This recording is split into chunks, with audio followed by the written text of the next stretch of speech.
52واں جو vice chancellors committee meeting تھی اس کو کنکلوڈ کیا، اور یہ کمیٹی میٹنگ اپنے تئیں ہر کمیٹی میٹنگ کی اپنی ایک افادیت رہی ہے، جس میں HEC نے ہمیشہ جو vice chancellors higher education sector Pakistan میں کام کر رہے ہیں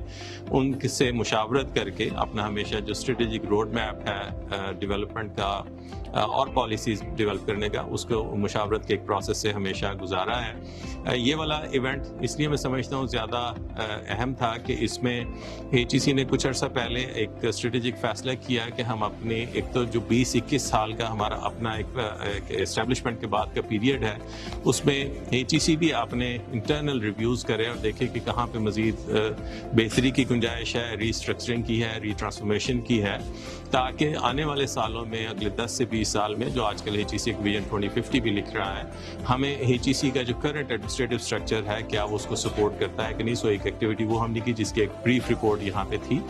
اس کے ساتھ ہم نے جو HEC نے ڈفرینٹ پالیسیز ایون پہلے لانچ کی ریسنٹ پاسٹ میں، یا ہم آئندہ لانچ کرنے جا رہے تھے، نوٹیفائی کرنے جا رہے تھے، اس پہ ہم نے ایک کنسلٹیٹیو سیشن جو ہے